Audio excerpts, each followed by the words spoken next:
Olá, olá! Estão todos me ouvindo bem? Está começando aqui mais uma live nesse Novembro Negro da Ação Educativa. Tá uma mega maratona essa semana de muitas atividades. A gente está realizando muitos encontros super potentes. Recomendo muito que vocês acessem o nosso canal no YouTube e que quem perdeu alguma coisa tenha a oportunidade sempre, porque fica tudo gravado por lá, nas nossas playlists, de acessar, de poder, enfim, acompanhar toda essa semana que a gente fez de celebração ao mês da consciência negra, e uma celebração que exige, na verdade, uma reflexão, mas também a gente se coloca enquanto instituição afirmando o nosso compromisso de enfrentamento ao racismo institucional. Esse enfrentamento que é um enfrentamento que acontece e deve acontecer, não somente na nossa organização, mas em todo o campo de defesa de direitos humanos ao longo do ano, porque a gente entende, né, assim como diz Erika Malunguinho, que a temática racial, né, na verdade, as relações raciais que estão para além de serem temas, eles não são recortes, eles não são temas transversais, eles são o fundamento de quando a gente pauta a promoção e a defesa de direitos humanos. Mas a gente não podia fazer diferente. Acho que se a gente tem um mês da consciência negra, que é uma conquista também dos diversos movimentos negros, é importante também que a gente reforce o coro desse momento de reflexão, de denúncia também, mas também de muita celebração das nossas conquistas e das nossas produções, enquanto pessoas pretas que também atuamos nesse universo dos direitos humanos. Então, eu estou muito feliz de estar aqui e mais feliz ainda, na verdade, de estar aqui para fazer o lançamento, né, desse livro aqui no Brasil, né, o Ensinando Comunidades, da Bell Hooks. Não quero adiantar muito sobre essa autora, que é um ícone para a gente, um ícone para mulheres pretas, mas mais para além disso, né? É um ícone para intelectualidade na educação. Então, quando a gente pensa uma educação, quando a gente pensa o direito humano à educação, pensar, falar, ler e reproduzir Bell Hooks é necessário, né? Porque, como muitas de nós, ela é uma mulher inspiradora e a sua obra fala por nós. Então, para o lugar de mulher negra, ela tem um lugar, a obra de Bell Hooks tem um lugar, tem um lugar de acolhimento. Mas quando a gente pensa no nosso contexto político-social, ela tem um lugar de ruptura, um lugar de propor novos caminhos e novos horizontes, né? Considerando alguns sujeitos que são invisibilizados, né? Que, na verdade, não são considerados dentro desse pacotão fechado que definiram um dia com humanidade. Enfim, não quero me estender muito, mas eu tinha que começar dizendo da minha emoção de chegar até aqui, da minha emoção de construir esse Novembro Negro com os meus pares, com toda a equipe da Ação Educativa, mas mais ainda pela oportunidade de realizar esse lançamento, que também foi construído em parceria com a editora Elefante. Enfim, para a gente começar a falar sobre Bell Hooks, a falar sobre educação, numa perspectiva antirracista, a gente vai contar com pessoas que eu admiro muito, desses encontros que também acontecem nesse espaço da ação educativa.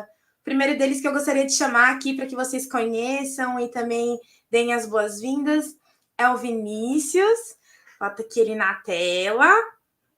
Deixa eu pegar aqui, porque as pessoas assistem um monte de gente que é mega importante. Tem que falar direitinho, tem que apresentar com todas as honrarias, porque preto também aí, né? A gente tem autoria e isso tem que ser valorizado. Então, o Vinícius da Silva, ele é artista, pesquisador do pensamento de Hooks e tradutor. Ele traduziu duas obras dessa autora, e uma é A Gente é da Hora, Homens Negros e Masculinidade, e Salvação, Pessoas Negras e Amor, as duas, claro, da Bell Hooks, que vão sair pela editora Elefante o ano que vem.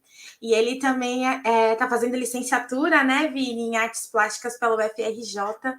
Muito, muito, muito obrigada por ter aceito o nosso convite. Muito obrigada pelo nosso encontro lá no Centro de Formação. Muito obrigada por aceitar partilhar toda a sua trajetória de relação com a Bell Hooks com a gente. Seja bem-vindo, Vi. Obrigado, eu que agradeço. E aí, para a gente já saber todo mundo quem é o time que vai compor aqui a noite de hoje, eu já vou apresentar para vocês a Edneia Gonçalves, que tá, se tem alguém esse mês que tá em maratona, essa pessoa é Edneia Gonçalves. Mas é isso, né? Quem manda ser boa demais? As pessoas querem ouvir falar sempre. E a gente vai abrir mais uma vez esse espaço para ti, Neia, que é uma pessoa de referência para todas nós. E, enfim, sempre me sinto muito honrada de estar contigo em roda, viu? A Neia, para os íntimos, ela atua como formadora de gestores e professores em organismos internacionais, em redes públicas e privadas em diferentes estados brasileiros, com focos nas temáticas de educação e relações sociais e educação de pessoas jovens, de pessoas de EJA, né? De educação de pessoas jovens e adultos. E ela também coordenou já projetos de cooperação técnica internacional em diferentes países do continente africano.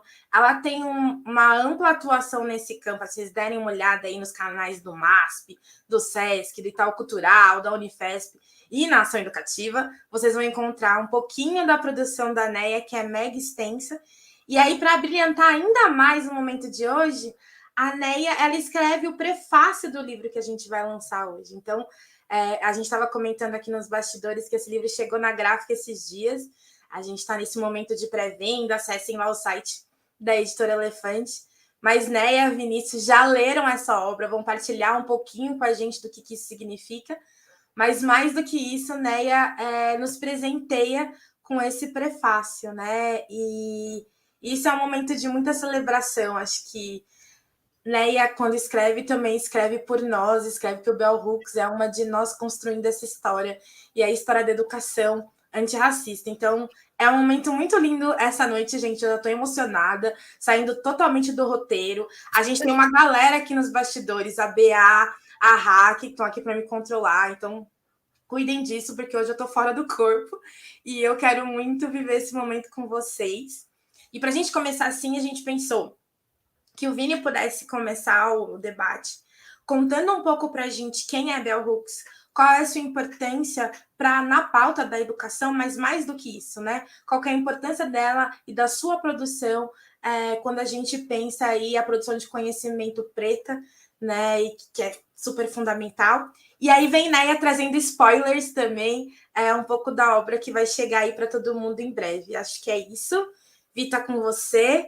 Muito, muito obrigada por dar esse pontapé inicial para a gente. Estou ansiosa por te ouvir. Obrigado, gente. Eu que agradeço.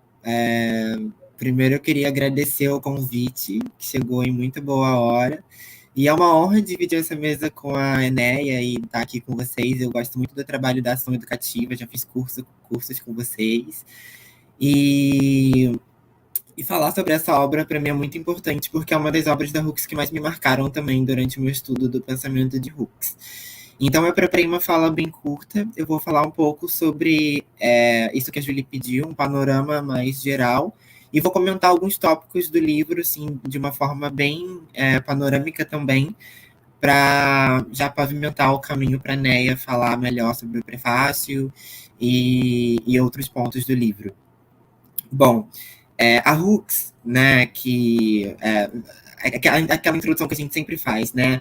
A Hooks, que é uma autora que nasce com o nome Gloria Jean Watkins, né, ali na década de 60 nos Estados Unidos, década de 50 nos Estados Unidos, ela vai, ao longo da sua vida, do seu processo de escolarização e de crescimento no sul dos Estados Unidos, na cidade de Kentucky, ela vai, em algum momento, ali já na década de 70, final da década de 70, assumir o pseudônimo Bell Hooks em homenagem à sua bisavó. Essa é uma história que ela vai contar lá no Erguer a Voz, que é um livro de 1989, onde ela vai falar que assumir o pseudônimo para ela é uma forma de manter viva a memória da sua bisavó materna, que é uma mulher indígena, uma mulher, se eu não me engano, afro-indígena, e aí me corrijam se eu estiver confundindo as bisavós depois.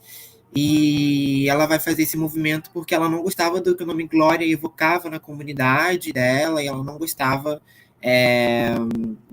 de se relacionar com esse nome. Então ela assume o pseudônimo Bell Hooks em grafia minúscula, e é importante que escrevamos Hooks em grafia minúscula, que leiamos Hooks em grafia minúscula, para deslocar a relação entre a identidade do autor e o que ela está produzindo enquanto a sua obra.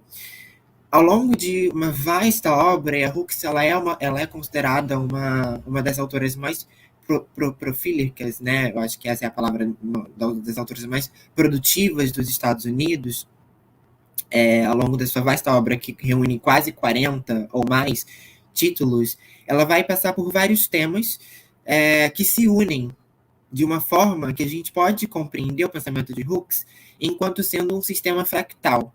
Ou seja, o pensamento de Hooks ele é um sistema no qual a parte sempre vai constituir o todo. Você não consegue deslocar uma análise da Hooks sem deslocar as outras categorias que ela mobiliza ao longo de seus muitos livros. Ainda nesse período inicial da sua obra, que começa na década de 80, com a publicação do seu primeiro livro, Eu Não Sou Uma Mulher, que já chegou aqui no Brasil em 2019, ela vai sempre estar sendo atravessada por diversas questões que constituem a sociedade contemporânea sociedades contemporânea estadunidense e as comunidades afro-estadunidenses ali na segunda metade do século XX. Então, ela vai produzir teoria feminista, ela vai produzir crítica cultural, ela vai produzir críticas de arte, ela vai na poesia, ela vai na análise antropológica também. E todos esses temas, né, no amor, na masculinidade, e todos esses temas se unem. E eles se unem de uma forma que é tão importante entender eles enquanto temas relacionados no pensamento de Hooks, porque o pensamento de Hooks ele é um pensamento que nos convoca a pensar com. Né? Por isso eu não reivindico o título de especialista em Hooks, porque a proposta que a Hooks traz para a gente com a sua obra é uma proposta de pensar com, e não de pensar a partir, no sentido de organizar as categorias ou de fornecer um dicionário do seu pensamento. Mas ela nos convoca ao pensamento coletivo e, consequentemente, ela nos convoca à ação. Porque no pensamento de Hooks, né, o pensar e o agir estão sempre em conjunto. O pensamento é uma prática política, ele é uma prática de emancipação quando a gente trabalha com a questão da educação e quando a gente trabalha com a questão da intelectualidade negra. Porque por muito tempo, historicamente, as pessoas negras não foram vistas como pessoas capazes de pensar, como pessoas cognoscíveis, né, como diz a Sueli Carneiro. Isso é uma construção colonial, moderna, e a obra da Hooks ela se localiza num lugar de enfrentamento a essas construções, reivindicando a produção intelectual de pessoas, sobretudo de mulheres negras, a partir da sua teoria feminista, e vendo a sala de aula e esses ambientes também autônomos e informais de educação como ambientes de emancipação. Então, dito isso, eu queria falar agora um pouco sobre alguns pontos da obra que mais me chamam a atenção e que eu considero e que mais me atravessaram quando eu li a obra, né? Porque a obra da Hooks é uma obra que te afeta. E sendo uma obra que te afeta, falar sobre a obra da Hooks não requer uma descrição perfeita, não requer um processo classificatório, delimitador, né, essa coisa metodológica colonial, mas falar a partir daquilo que te afeta. Porque o afeto, né, a definição filosófica para afeto, conforme Spinoza, é tudo aquilo que reduz ou aumenta a potência de ação de um corpo. Então, se a gente pensa na obra de Bell Hooks enquanto uma obra que afeta as pessoas, e ela também é uma teórica do afeto, né, de certa forma, ela está convocando a ação coletiva. Ela está convocando a produção de sujeitos, de intelectuais, enquanto agentes da transformação social. E para a gente pavimentar esse caminho, ela tem alguns pontos cruciais que, especialmente nesse livro, que é o Ensinando a Comunidade, que felizmente chega no Brasil após 8 anos do seu lançamento, em 2003. Sobretudo nesse livro, ela vai estar falando desses processos coletivos e daquilo que a Edneia fala muito bem no prefácio sobre essa pedagogia do esperançar, né? Esse esperançar como uma prática política que é uma prática, né? E uma discussão que ela traz do pensamento do Freire enquanto sendo uma das suas principais referências teóricas e intelectuais. Não à toa, o imperativo, a epígrafe do livro, né, é justamente uma citação do Paulo Freire, que diz o seguinte: é imperativo que mantenhamos a esperança, mesmo quando a dureza da realidade pode sugerir o contrário, o oposto. Porque a esperança, mais do que um mero idealismo, né, como pode ser compreendido no senso comum, e a Neia vai falar melhor sobre isso, ela é também uma prática que nos leva à emancipação. É uma prática que nos permite não abrir mão e não sucumbir aos processos coloniais que atravessam a nossa subjetividade, os quais a Hooks vai estar enfrentando o tempo todo, tanto em enfrentamento direto, mas também em enfrentamento apesar desses processos, né, no sentido de não localizar a sua existência como uma mera oposição ao colonialismo. Né? A oposição para Hooks, como ela vai dizer em Olhares Negros, a oposição ela não é o bastante. É preciso que também existamos a partir, apesar, para além daquilo que nos limita. E esse para além, né, é o que permite com que nós nos movimentemos rumo à transformação social e criemos espaços de emancipação política, sobretudo para as pessoas negras e indígenas, que são os sujeitos os quais a Hooks vai estar sempre falando nos seus livros. Então, um primeiro ponto que eu queria trazer, que eu acho muito importante, que é uma crítica que ela faz nesse livro, é a crítica ao objetivismo na sala de aula. A Hooks, ela vai, no capítulo que ela vai falar sobre amor, deixa eu só checar qual é o número do ensinamento. Ensinamento 11, que é o ensinamento que ela vai falar sobre amor, ela vai fazer uma crítica muito importante à forma pela qual o espaço da sala de aula ainda é afetado por uma lógica do objetivismo, por uma lógica da separabilidade moderna, né, vamos usar os termos corretos, que não permite a aproximação afetuosa, e aqui a aproximação afetuosa não é uma aproximação romântica, né, a Hooks ela não trabalha em termos de romance, ela não fala sobre amor romântico no sentido de reiterar isso, ela, muito pelo contrário, ela vai estabelecer críticas a uma lógica romântica da sociedade, do sujeito e do amor. E essa lógica ela não permite com que exista uma relação afetuosa que por muitas ocasiões vai levar também à produção de um espaço fértil para a emancipação desse sujeito entre o estudante e o professor. Essa lógica, que é uma lógica objetivista, é uma herança moderna colonial da forma pela qual o sistema educacional é estruturado. Né? E eu acho que convém, a esse ponto, trazer aquilo que a Hooks fala lá na introdução do Ensinando a Transgredir, que é justamente a forma pela qual ela se sentia deslocada nas salas de aula, quando ela sai das escolas negras segregadas, ela viveu a segregação racial nos Estados Unidos, né? Negras segregadas, e vai para as escolas mistas, né, para as escolas com pessoas brancas, e ela se depara com esses distanciamentos quase que obrigatórios que não permitem uma relação de afeto e uma relação de amor também entre o estudante e o professor, né? Essa relação, esse distanciamento, ele bloqueia a produção do espaço da sala de aula como um espaço de emancipação para esses sujeitos, porque ele não permite, por muitas vezes, que esses sujeitos se produzam a sua própria agência ou se pensem como sujeitos pensantes, né, sujeitos cognoscentes, a partir da prática educacional, uma vez que a prática educacional, fundamentada numa lógica colonial, ela é uma prática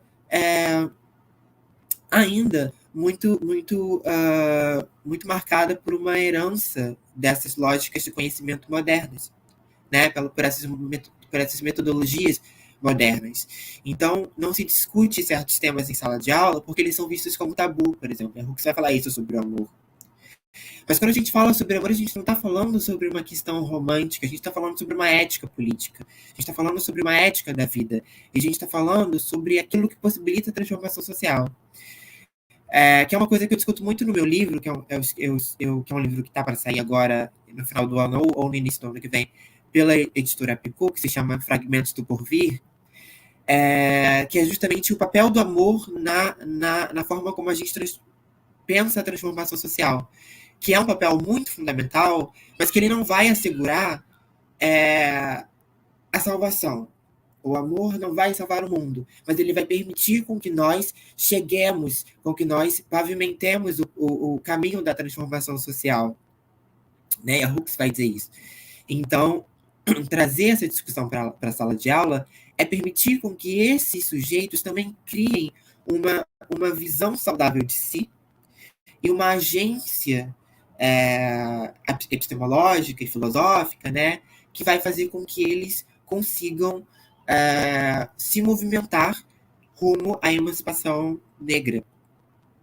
Né? E aí, com isso, ela vai fazer a crítica ao sistema educacional, ela vai fazer a crítica à lógica do produtivismo na sala de aula, ela vai fazer a crítica a esse binarismo racial que atravessa também a sala de aula. Em outros livros, ela vai propor uma metodologia multiculturalista, como no Ensinando a Transgredir, né? No Erguer a Voz, ela vai falar da questão da raça e da classe, também na sala de aula. Ela vai falar de uma pedagogia feminista revolucionária, né, que se fundamenta na valorização da experiência como um lugar da produção de conhecimento, que não é um conhecimento menor do que um conhecimento dito racional pela modernidade. Porque o que a modernidade faz?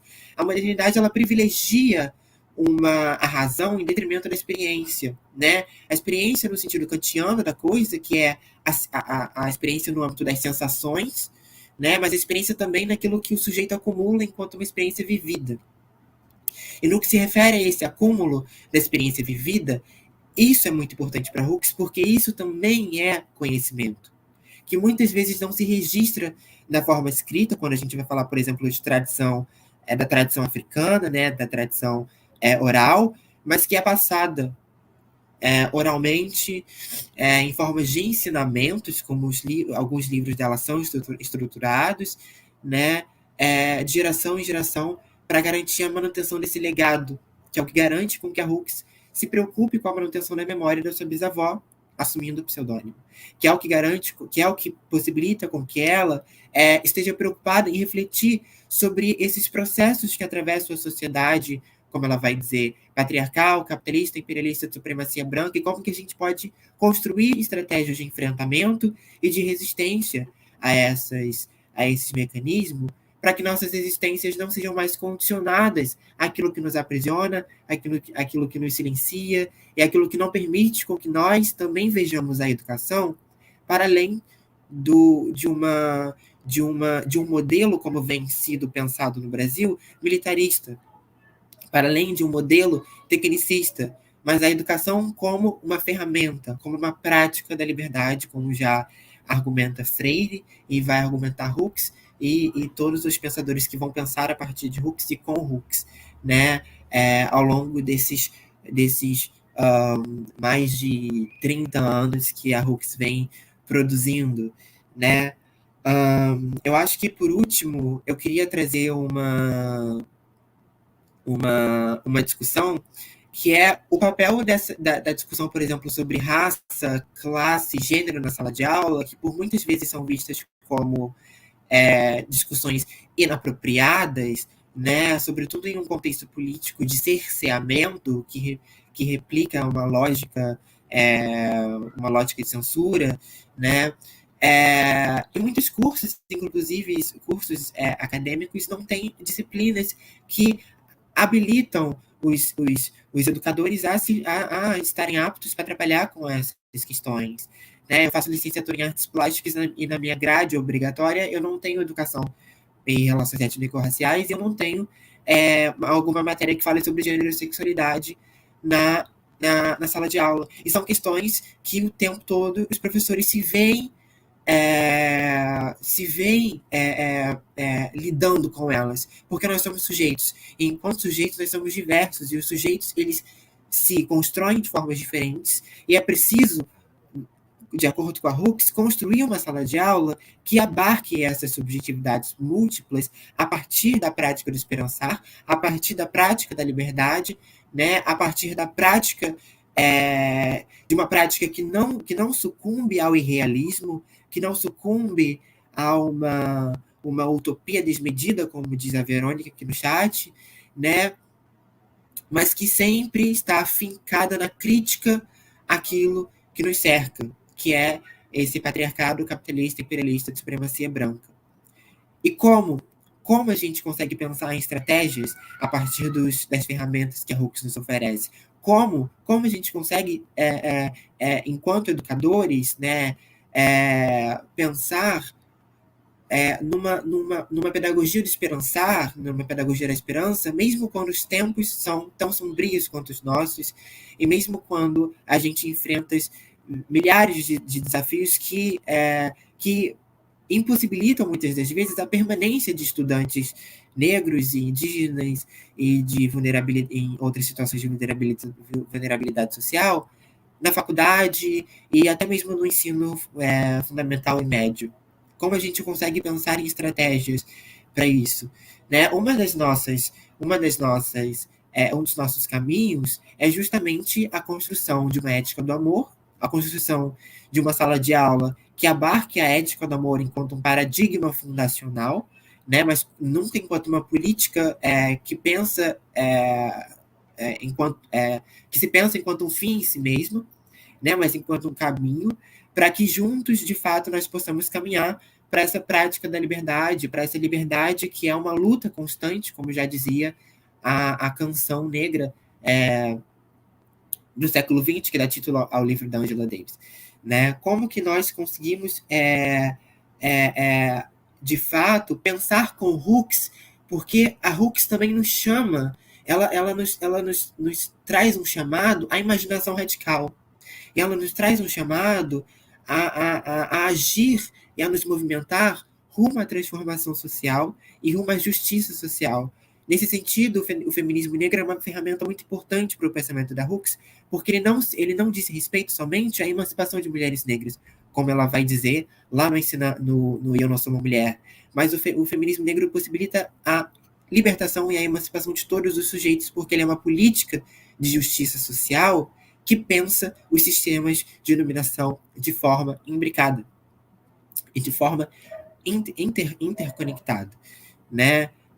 Enquanto sistemas que coexistem. Então é preciso que também pensemos, enquanto educadores, a nossa prática enquanto uma prática interseccional, enquanto uma prática da coabitação, enquanto uma prática da coexistência, enquanto uma prática que permita com que façamos novamente da sala de aula um terreiro para que, parafraseando aqui a minha grande parceira e amor de pesquisa, Luana Luna, né? Para que possamos, de fato, experienciar a educação como o lugar pelo qual o sujeito vai se tornar sujeito, garantir a sua agência política, epistemológica, e no coletivo garante também as formas pelas quais nós podemos pensar a transformação social a partir da nossa prática educacional e a partir do ambiente da sala de aula, que não é um ambiente neutro, né? Muito pelo contrário, quando a Hooks se estabelece a crítica ao objetivismo, ela já vai falar isso, né? Sala de aula não é um ambiente neutro. Então, esse é o chamado de Hooks, né? Bem brevemente, a gente vai conversar melhor sobre isso. Mas esse é um chamado a uma imaginação radical da pedagogia da esperança que vai, de fato, permitir com que nós conclamemos, né, como diz uma obra minha, não vamos sucumbir ao colonialismo e não vamos sucumbir ao sistema educacional colonial, tal como ele foi estruturado. Esse é assim, de uma forma bem panorâmica, esses são alguns dos pontos que eu acho que a Hooks mais traz nesse livro e são algumas das práticas que ela mais nos coloca a pensar, né? Sempre num pensar numa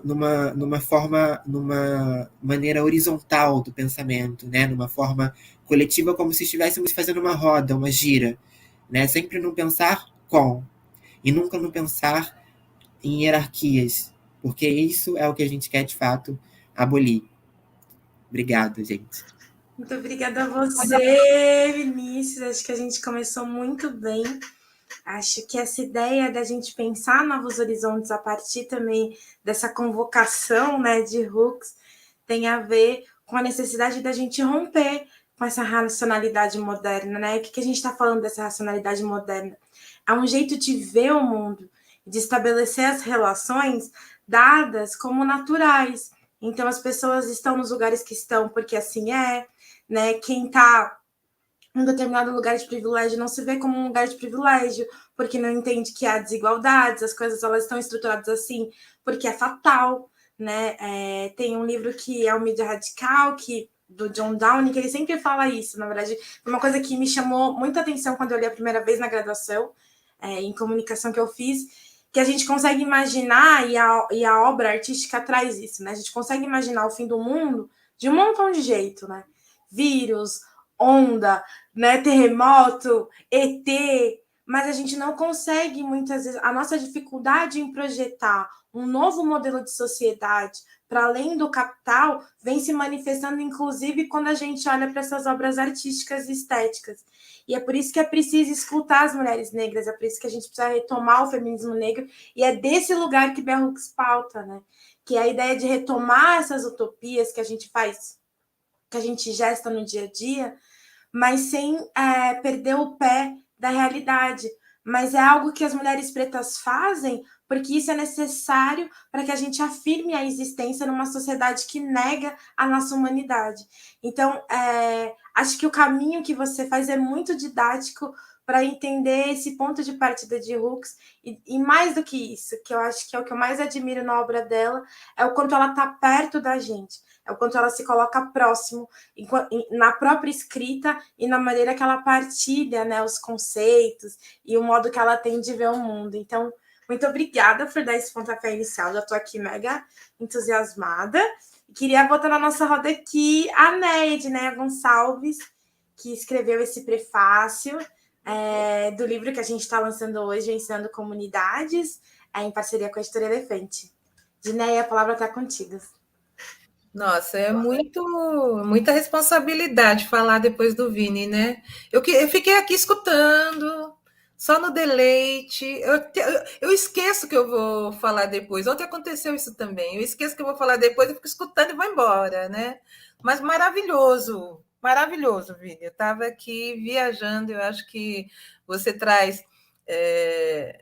Você traz a Bell Hooks para um lugar que eu acho que é o lugar que ela gostaria de ser lida e questionada, porque o tempo inteiro ela se questiona e ela nos obriga a questionar. Então, assim, não é pergunta e resposta com Bell Hooks, né? Com Bell Hooks é pergunta, pergunta, pergunta, pergunta, pergunta, até que você chega na especificidade da liberdade, né?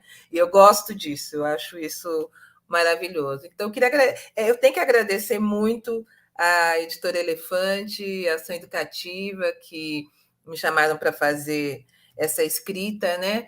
E eu vou começar falando de uma coisa que nós conversamos ontem. Ontem nós falamos, escutando muito a Cassandra, né? Cassandra Muniz, lá da UFOP, nós falamos da linguagem como mandinga, né? E é isso mesmo, é disso que se trata. Eu vou contar uma mandinga para vocês. Em 2016, eu ganhei esse livro. E eu ganhei esse livro de uma grande amiga, Jaqueline Santos. Ela viajou, comprou e me deu de presente. Chegou na minha sala, colocou na minha mesa. Ela sabia que eu gostava de ler Bell Hooks e ela me deu o livro, simplesmente. Meu inglês parco, né? Levei quase um ano para ler o livro, mas é um dos livros da Bell Hooks que eu mais amo. Quando me chamaram para escrever o prefácio, na minha cabeça era assim, é mandinga, só pode ser mandinga, então eu não posso dizer não, eu tenho que escrever.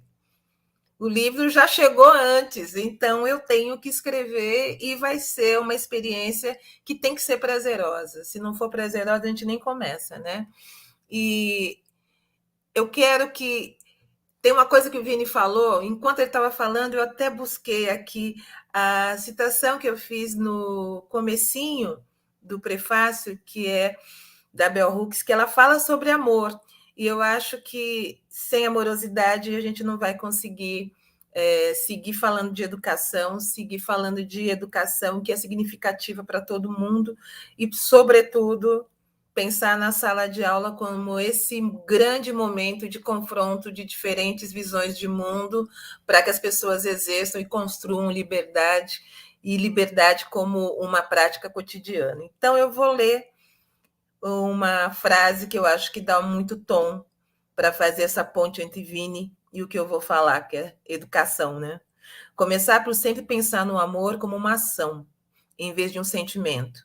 É uma forma de fazer com que qualquer um que use a palavra dessa maneira automaticamente assuma responsabilidade e comprometimento, que eu acho que tem a ver com isso que o Vini falou. Não é só eu sinto amor, amor é ação, né?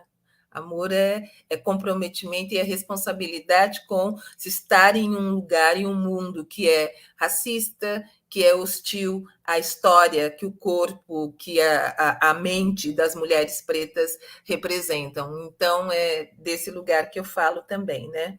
Eu comecei o prefácio desse livro falando da importância da leitura de Bell Hooks em um momento muito específico.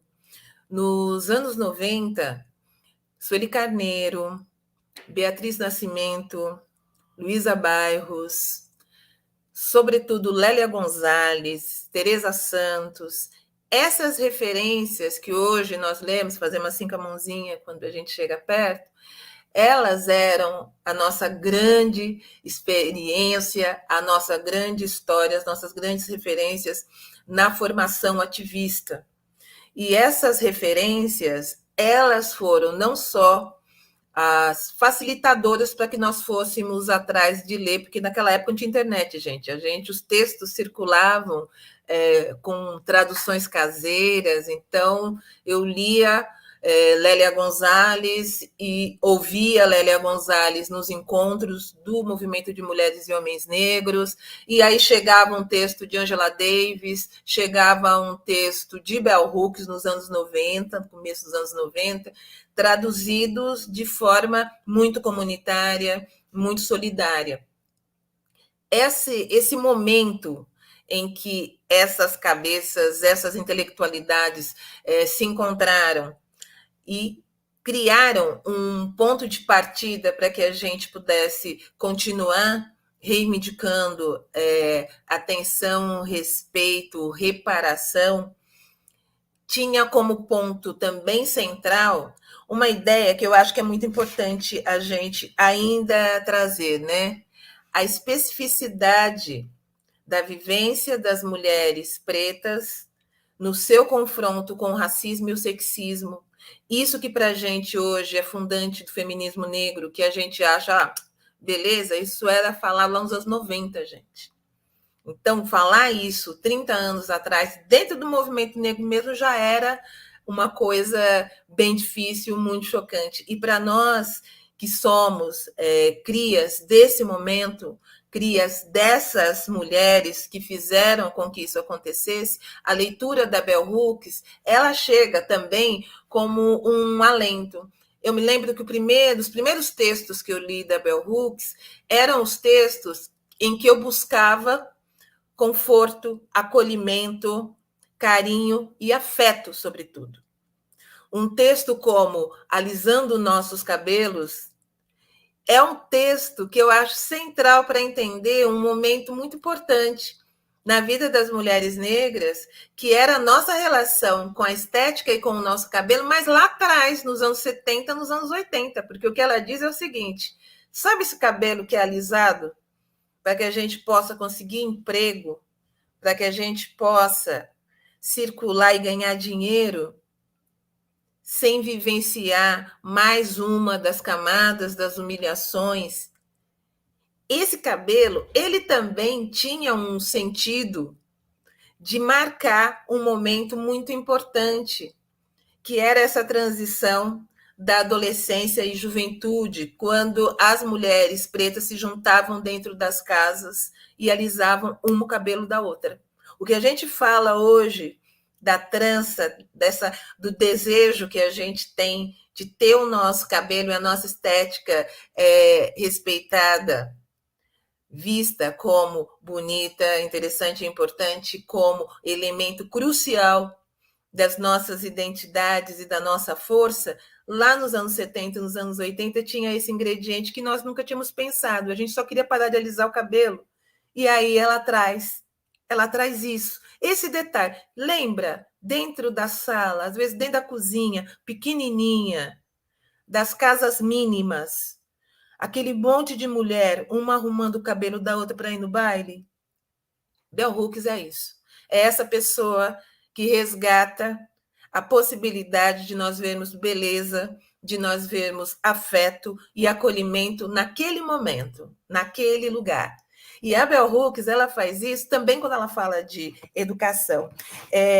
Essa forma dela falar que quando a mulher preta ela reivindica a especificidade do atravessamento do racismo e do sexismo, ela também está dizendo uma coisa que eu acho que a gente precisa marcar com muita força, que é o seguinte: as nossas vivências, elas são múltiplas, e além de múltiplas, elas são todas possíveis. E eu penso que a leitura de Bell Hooks, quando ela fala dessa forma das nossas vivências específicas e únicas, também me leva para a vivência das mulheres que hoje leem Bell Hooks. E as mulheres que hoje leem Bell Hooks, dentre tantas, também são as mulheres periféricas, são as mulheres pobres, são as mulheres que lidam com uma forma muito específica com o luto a partir da morte dos jovens pretos, são as mulheres das favelas, são as mulheres que se reúnem para discutir como é que vão dividir um bujão de gás. Então, essas mulheres, essas vivências possíveis, essas vivências que fazem com que a gente leia um texto como Vivendo de Amor, da Bell Hooks, que eu amo também, já teve várias traduções, inclusive com nomes diferentes, mas nesse texto eu me lembro o quanto eu reconheci a força da minha mãe, da minha avó, das minhas irmãs mais velhas. Esse texto é o que faz com que a Bell Hooks ela fale da sala de aula de um lugar muito específico. O Vini falou um momento da trajetória da Bell Hooks, que nesse livro aparece também muito, muito forte, que é o fato de que ela foi uma estudante de uma escola segregada, escola só com estudantes negros. E nessa escola, ela era exaltada, ela era cuidada, ela era reconhecida como uma grande escritora desde criança. Ela escrevia muito bem. Então, isso ela já tinha como uma marca da identidade dela. Ela escrevia. Quando ela vai para a escola mista, os textos bem escritos dela foram colocados em dúvida. Então, era assim, foi você mesmo que escreveu isso?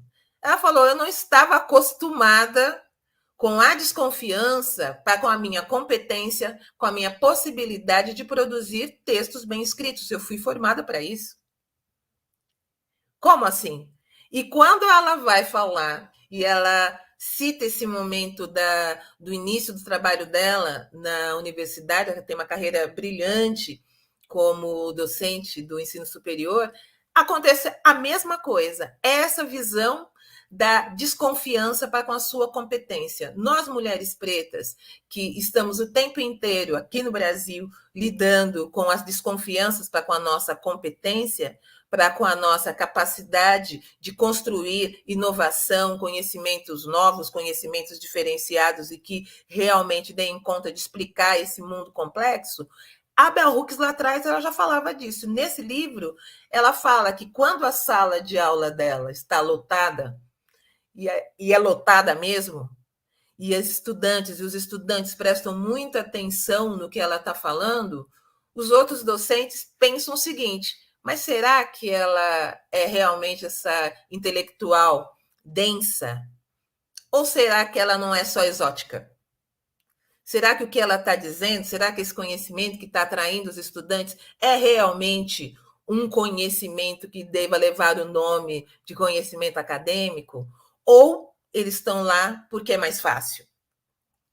Essa visão do conhecimento produzido pela intelectualidade preta como mais fácil, mais simples, menos complexo, é esse o ambiente da formação dessa intelectual, dessa professora maravilhosa, e que faz com que ela consiga fazer escolhas que, para nós, hoje, aqui no Brasil, são muito difíceis. Quando você chega num momento da sua carreira em que você consegue alguma estabilidade, é difícil jogar tudo para o alto, né? E a Bell Hooks fez isso mais de uma vez na vida dela.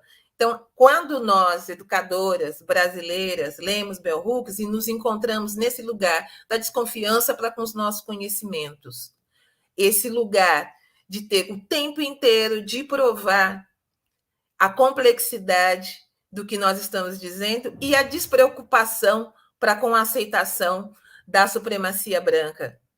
Essa é a posição que ela defende e que ela mostra o processo de formação nos seus livros que estão dialogando mais diretamente com a educação. No livro dela, no Ensinando a Transgredir, um livro que eu adorei ter lido, e vira e mexe eu revisito como professora, como educadora e como pessoa que gosta de ler coisas que fazem sentido, eu encontro muito essa visão da sala de aula como essa usina de transformação. Ela traz já nesse livro uma leitura de que a escola legal, a sala de aula boa, é aquela que não está pronta, que não é completa. Ela só se completa na interação, ela só se completa no questionamento, e ela só se completa, sobretudo, no incentivo ao questionamento constante. Então, essa escola que só se complementa quando as pessoas têm a oportunidade de falar, é a escola que a gente tem lutado para construir aqui no Brasil e que, de vez em quando, a gente tem que confrontar com histórias como o Escola Sem Partido.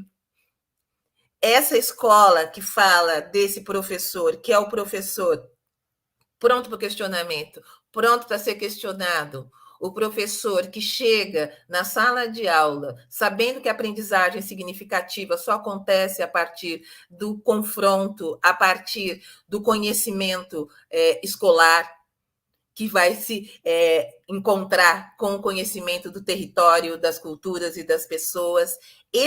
Essa possibilidade de você fazer com que esses dois conhecimentos se confrontem, se complementem de forma horizontal, é o que a Bell Hooks fala, que é a sala de aula ideal. E é o nosso ideal também enquanto educação de qualidade, essa educação que a gente tenta construir o tempo inteiro. No Ensinando a Transgredir, ela faz um exercício que eu acho muito interessante, é o Ensinando a Transgredir, a Educação como Prática da Liberdade, a publicação anterior. Ela simula uma entrevista entre ela, Glória, e a voz de escritora dela, que é a Bell Hooks. Então, ela faz um diálogo entre elas, e é uma possibilidade também dela fazer as perguntas que ela gostaria que fossem feitas, né? Nessa conversa, ela cita como começa o contato dela com o Paulo Freire. E eu acho interessante ela falar como o Paulo Freire ele era visto quando ela tratava na sala de aula. Ela fala do quanto que foi importante para ela esse encontro com uma possibilidade de pensar uma educação que respeita o sujeito de aprendizagem e o considera também como um sujeito de conhecimento. E quando ela fala isso, ela está dizendo que esse Paulo Freire, que para nós, a gente agora, de uma hora para outra, precisou até defender, né? A gente achava que já tinha resolvido a questão e agora a gente tem que defender, né? Esse Paulo Freire, ela fala que é essa liberdade que ela sempre buscou e que ela sempre colocou como ponto de partida para essas construções de conhecimento qualificado, de conhecimentos que realmente fazem sentido para a vida das pessoas reais.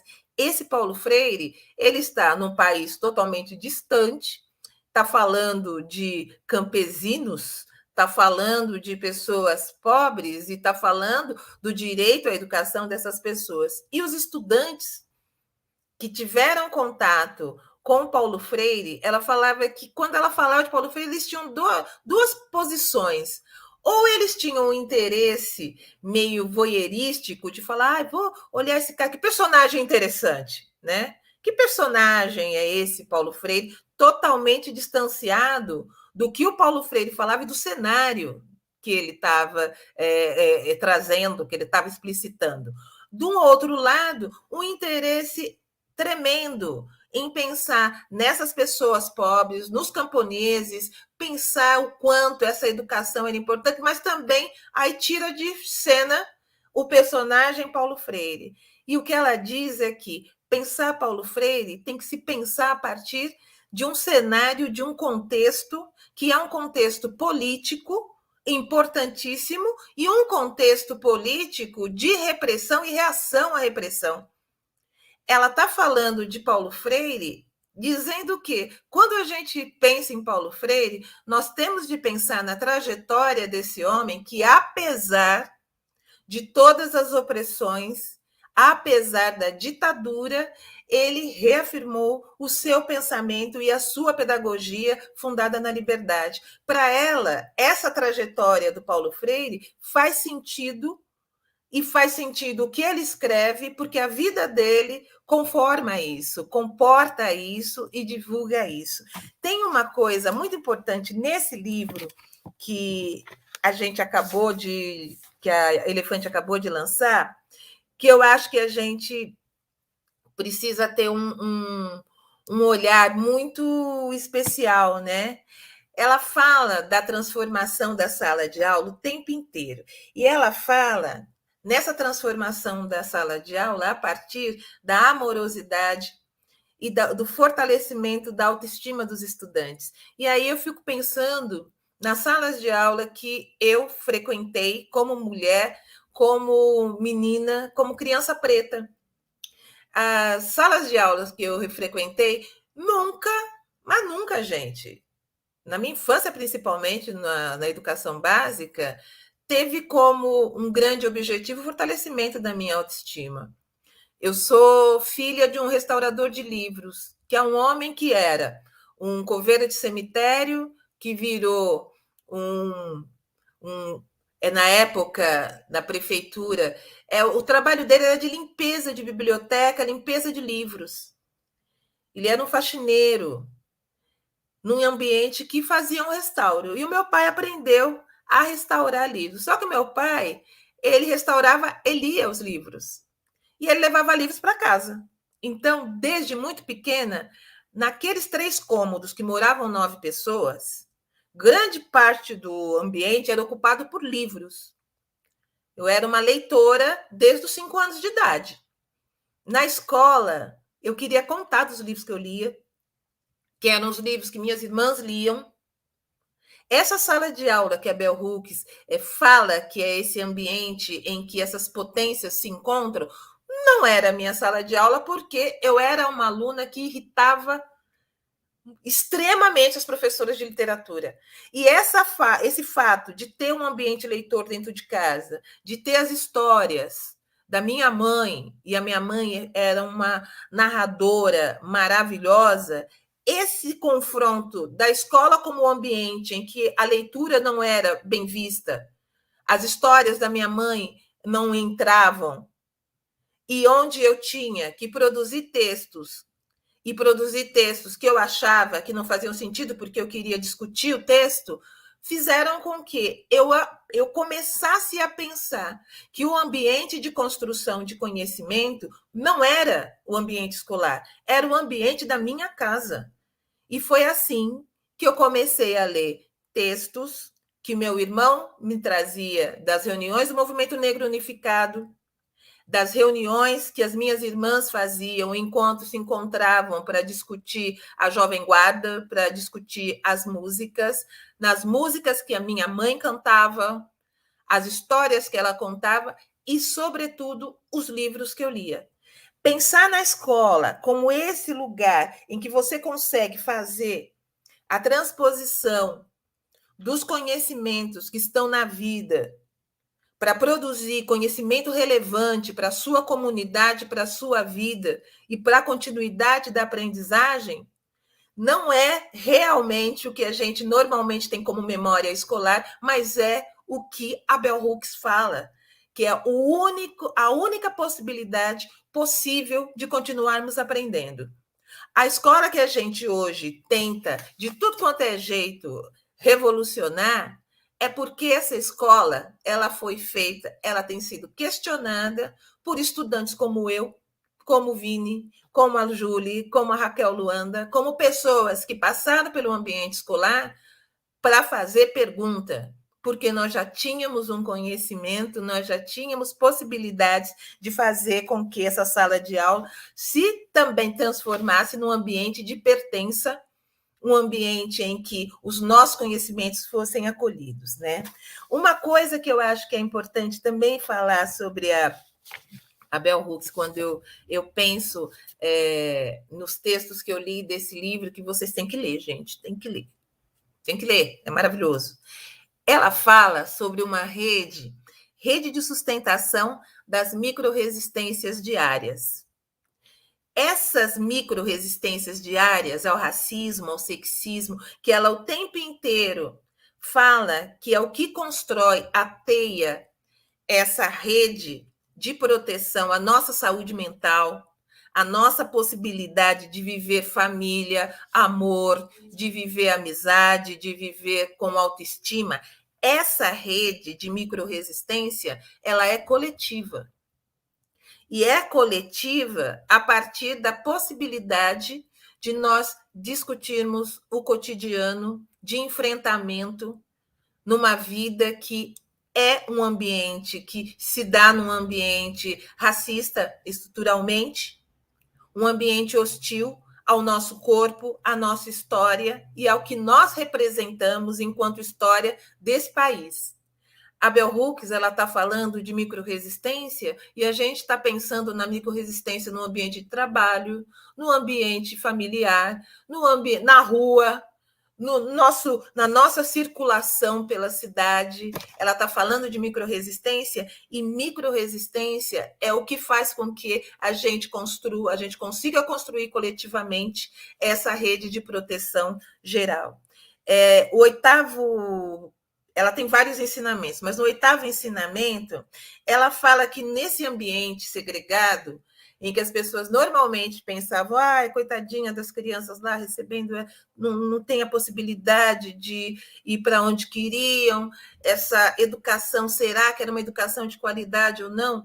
Ela ressalta o quanto o comprometimento dos professores e das professoras daquele ambiente segregado fizeram com que as estudantes e os estudantes tivessem, primeiro, ponto de partida para levantar a cabeça ao ser confrontado com o supremacismo branco na educação, coisa que eles não estavam vivenciando antes. A gente tem que pensar, gente, anos 50, anos 60. E quando ela fala isso, eu sempre lembro da Ruby, né? Aquela menininha com toda arrumadinha, preta, com a sua bolsinha, andando e todo mundo xingando atrás, sabe? Aquela imagem. O que manteve aquela menina com aquela cabeça levantada, aquela postura ereta, que fez com que ela desbancasse e tivesse aquela imagem como referência para nós e para as nossas crianças? Essa educação em casa e esse lugar da educação escolar diante de uma educação que nos fortalece para muito mais do que a educação escolar é o que mantém o nosso corpo ereto. Então, acho que eu até já passei do tempo, né, gente? Mas eu tenho que falar uma coisa aqui.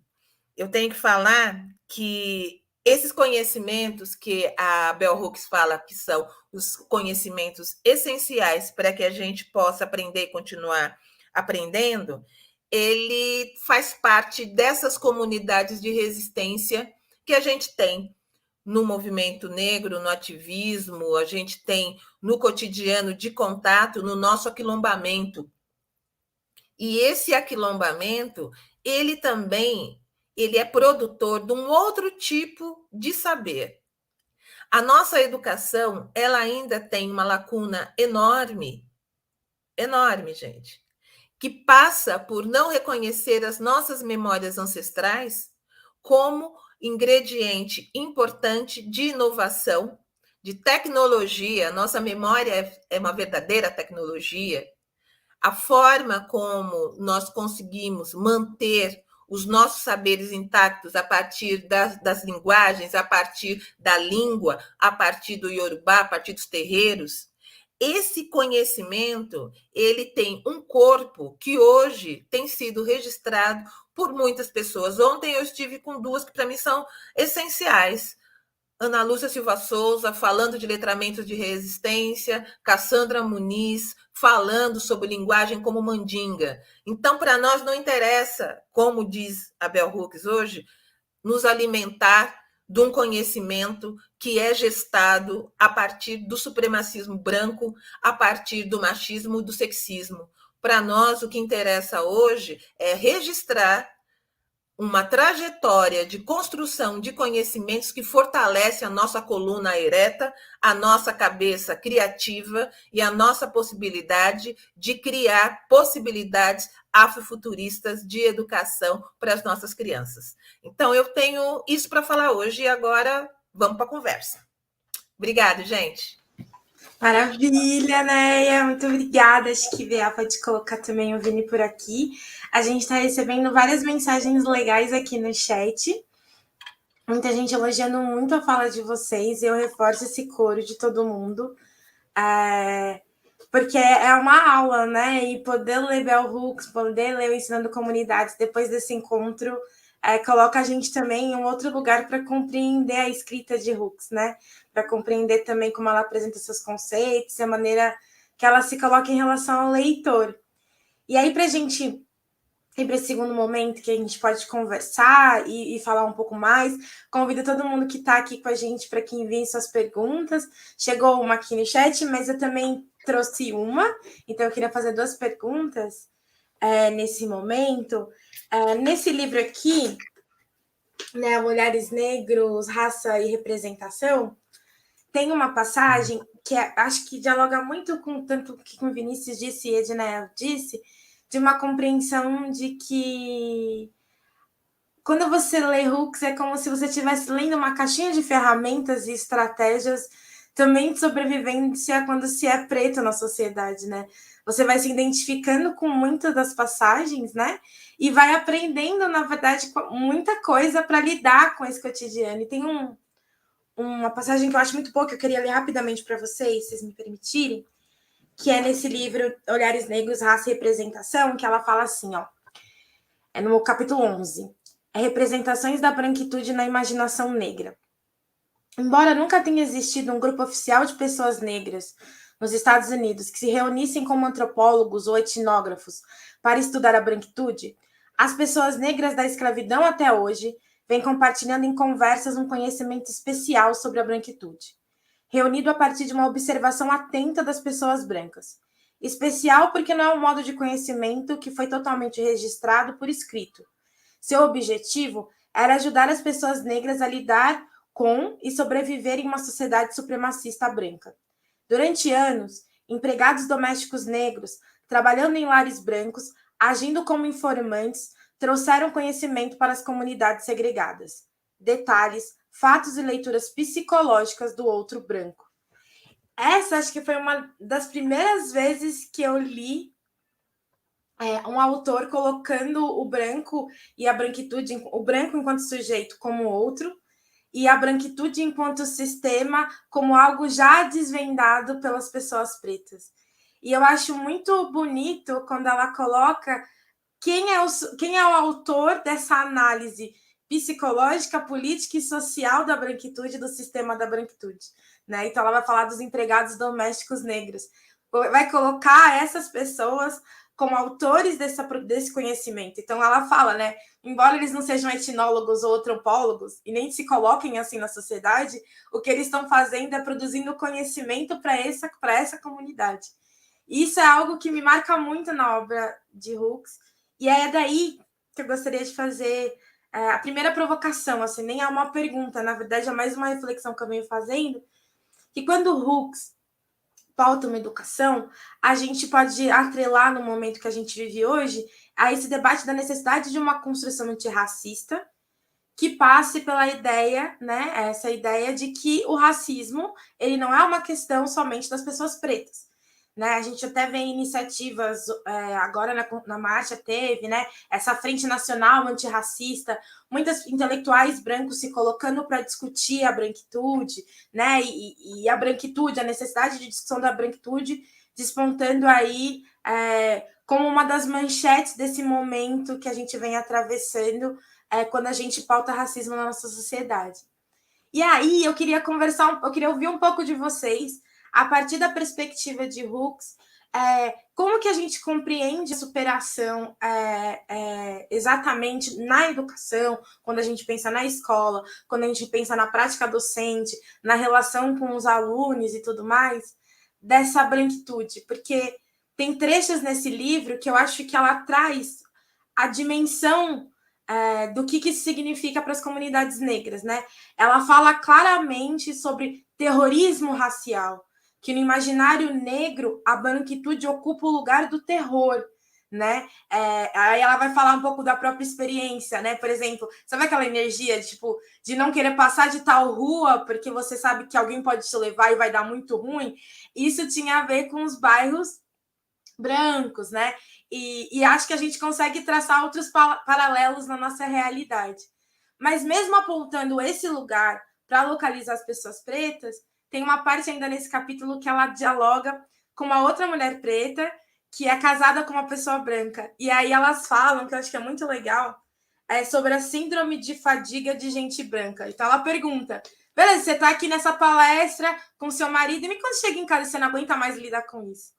E aí ela vai falando exatamente isso, da necessidade de entender como o racismo opera, para justamente também compreender como a branquitude age para a manutenção do racismo sem que o branco se sinta no lugar do malvado, né? E que não é uma dicotomia nós e eles, ou a construção de um estereótipo, né? Tipo, o branco mal. Mas que a necessidade de que a gente faça, né, esse caminho pode ajudar a gente a superar. Então, eu queria que vocês comentassem um pouco sobre isso também, a partir da perspectiva de Hooks, que é uma perspectiva que reconhece esse saber também construído a partir das pessoas pretas das nossas comunidades, né? E eu acho que isso tem sido uma palavra meio chave quando a gente vem pautando educação, né? Precisamos discutir a branquitude, precisamos discutir a branquitude. E qual que é esse lugar? Enfim, queria que eu ouvir um pouco vocês. Acho que a gente pode começar com o Vini de novo e com a Neia. Mas fica todo mundo por aqui. A gente vai. E aí, se a Neia quiser abrir o microfone no meio da fala do Vinícius, a gente vai falando todo mundo junto por aqui agora. Tá bom? Tá, e mandem suas perguntas também no chat, gente. Vou pegar todas. Deixa comigo. Eu estava aqui pegando os livros que eu falo e mostro, né? Eu gosto de falar o livro e mostrar o livro, né? Quem dá aula tem dessas, assim. E o meu Olhares Negros, ele tá todo marcado e ele já tá desmanchando. O Anseios, ele já tá rasgado aqui, assim. Meu Deus, coitado do livro. É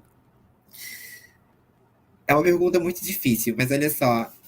Eu acho que, inevitavelmente, essa pergunta ela leva a gente para uma outra questão do pensamento da Hooks. Eu esqueci de pegar um livro aqui, que eu quero falar sobre ele também. Que é a questão do mundo sem racismo, né? Que é uma questão trabalhada por ela em vários livros, é uma questão trabalhada por ela desde a década de 90 até o último que ela publicou, né? Um dos últimos que ela publicou.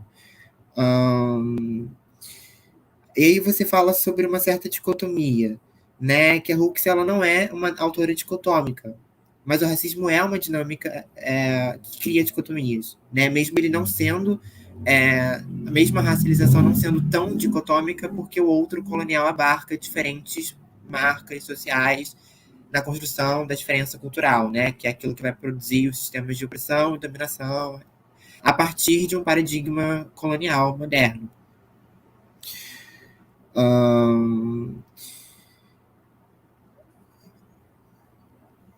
E aí, Eu vou focar nessa parte do mundo sem racismo e vou deixar outra parte para Néa comentar.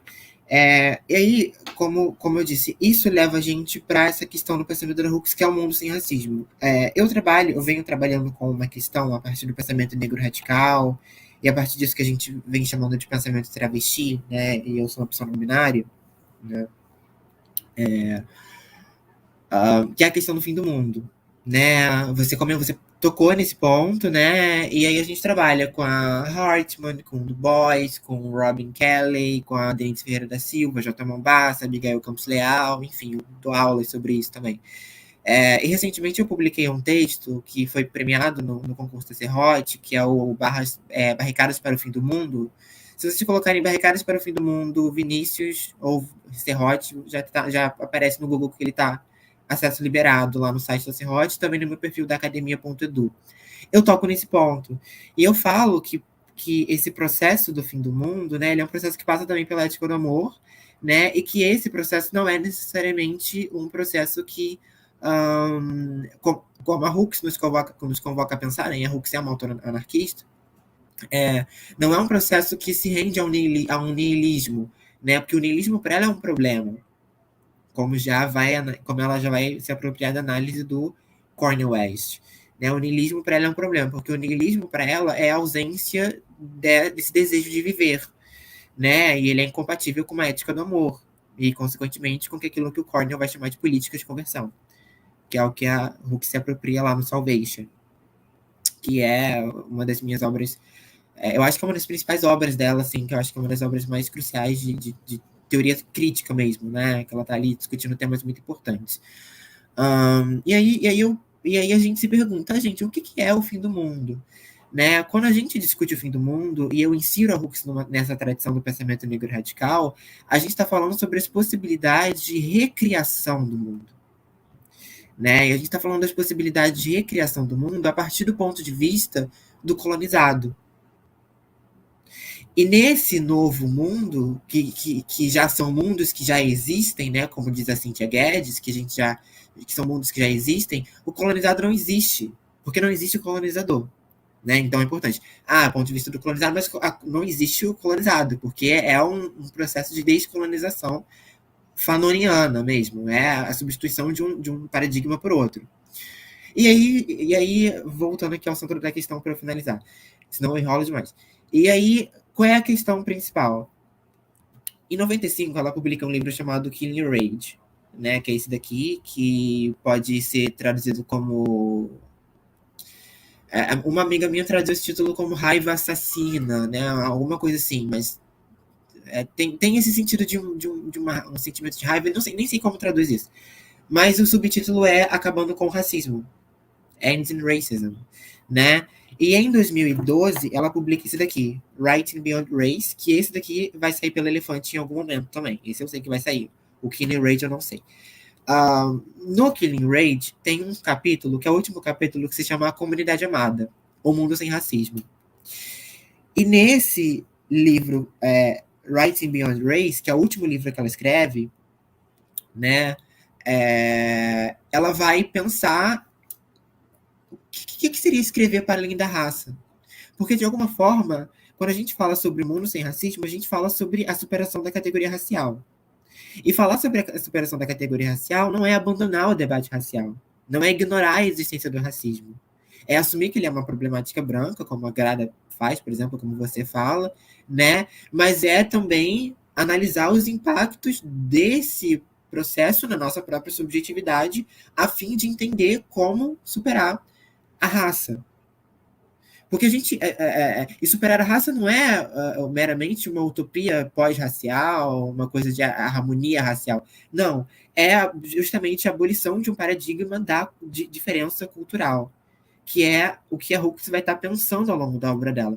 E foi bom você trazer Olhares Negros, porque para pensar essa abolição da diferença cultural, uma coisa que ela fala lá no início do Olhares Negros, que eu estou até escrevendo um artigo sobre isso, mas os artigos eles não se autofinalizam. Né? Em um momento eu vou terminar. Esse é o problema dos artigos, eles não se autofinalizam. Mas em um momento eu vou terminar e ele vai sair em algum momento em algum lugar. Que se chama Para Além das Oposições Binárias. Né? que é justamente onde eu estou analisando a forma pela qual a Hooks está preocupada com a questão da supremacia branca, né, enquanto sistema, o racismo enquanto opressão, né? E ela está falando, bom, a mera oposição binária não basta. Não basta você se opor ao racismo. Desse ponto de vista, o antirracismo, enquanto discurso, muitas vezes ele vai ser um discurso comodificado, vazio de certa forma. Enquanto uma prática política, né, que muitas das vezes se materializa no nome de anticolonialismo, às vezes no ativismo de pessoas negras, né, ele é muito importante, porque ele nos leva para além da oposição binária, para além dessa mera oposição, porque a subjetividade negra, ela não é e é isso que está em jogo, né, quando você traz essa questão, ela não é uma mera oposição da branquitude.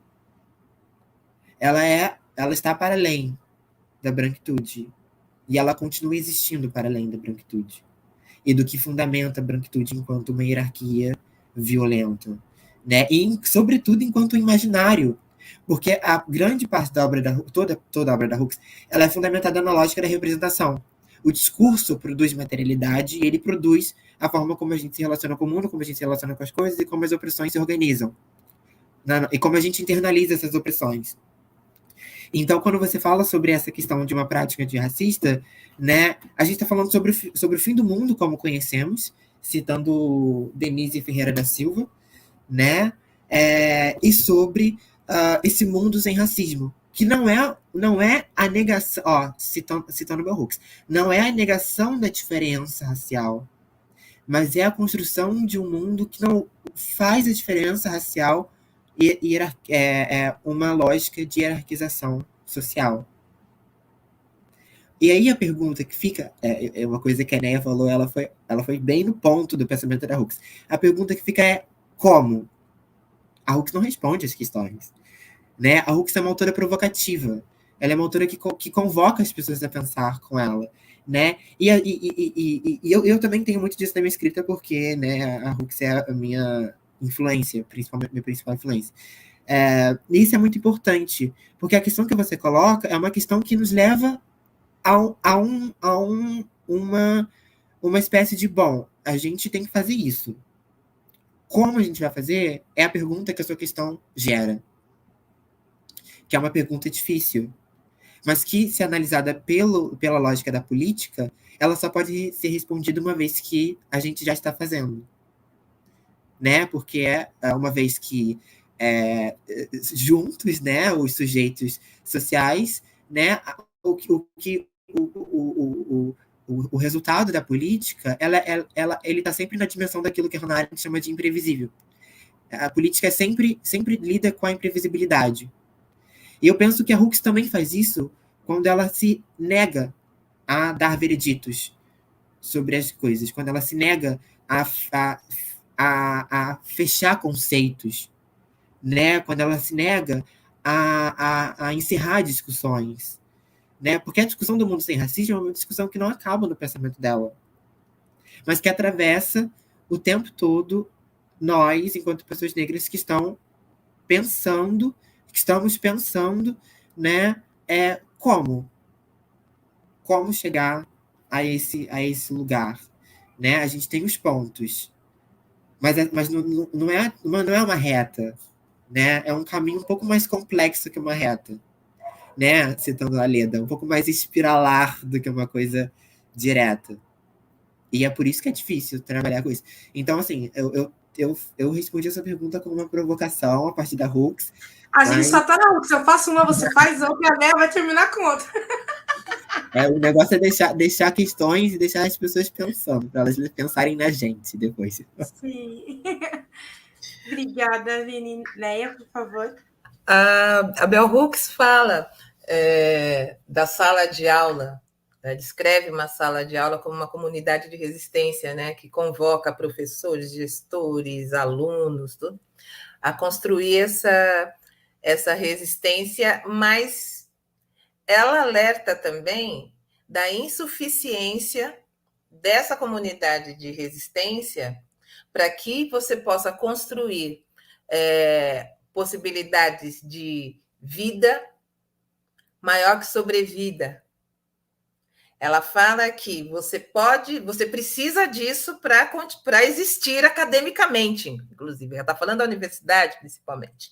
Então, assim, não é garantia de você conseguir mais do que sobrevida, mas também é impossível a sobrevivência sem essa comunidade. E isso leva a gente, eu lembro você falando da caixinha de ferramentas, né? Você falou que caixinha de ferramentas, eu anotei aqui, ó. Que caixa de ferramenta é essa de estratégias, né, para poder lidar com esse conhecimento? O que a Bell Hooks coloca nesse livro, principalmente, é o seguinte: ou você consegue construir essa rede que vai para além da universidade. Quando a gente pensa aqui no Brasil, nós temos convivido, por exemplo, com o suicídio de jovens negros e negras cotistas. E, para mim, esse pensamento da Bell Hooks está totalmente ligado a essa pressão insuportável que você tem que lidar, porque a gente tem que pensar o seguinte, gente: o sistema educacional ele tem a mesma matriz dos outros sistemas, do sistema econômico, do sistema jurídico.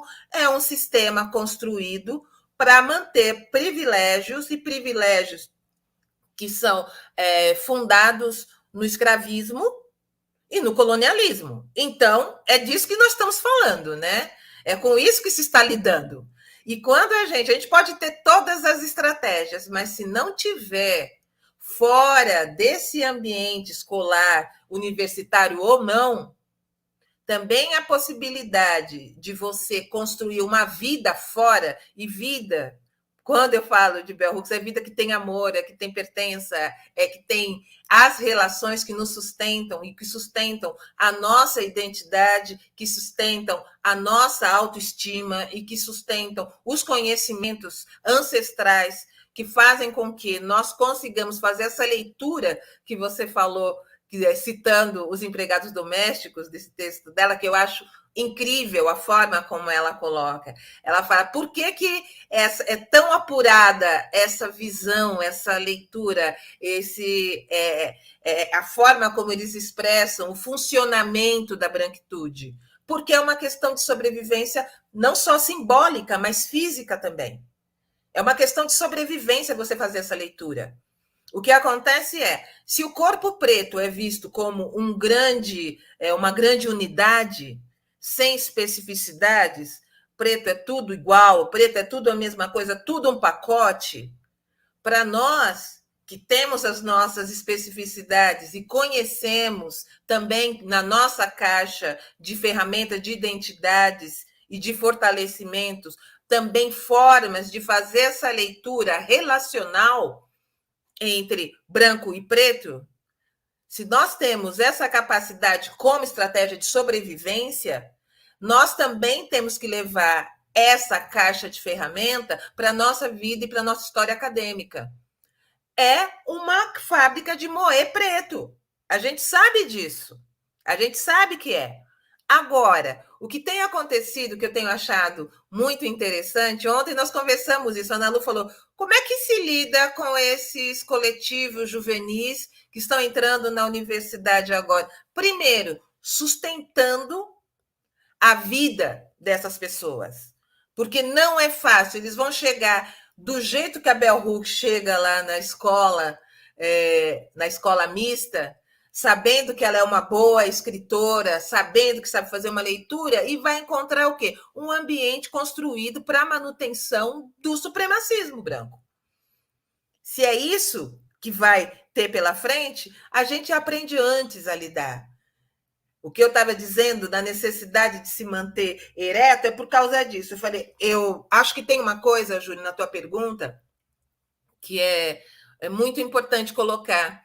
Quando eu leio Bell Hooks, eu sempre trago Bell Hooks para o meu dia a dia, para a minha vida, porque é isso que ela faz, né? Eu sou a filha da empregada. Nós somos as filhas das empregadas. Eu me lembro como é que era, quais eram os assuntos do almoço. Eu me lembro o que a gente conversava quando a gente ia procurar emprego. Essa leitura muito afinada, muito técnica, muito complexa do outro e das expectativas do outro, nós só conseguimos fazer porque nós aprendemos a ler especificidades. Nós sabíamos que o chão que se pisava era o chão da opressão. A gente sabia disso, que a leitura que se fazia do nosso corpo, da nossa mente, é de inferioridade.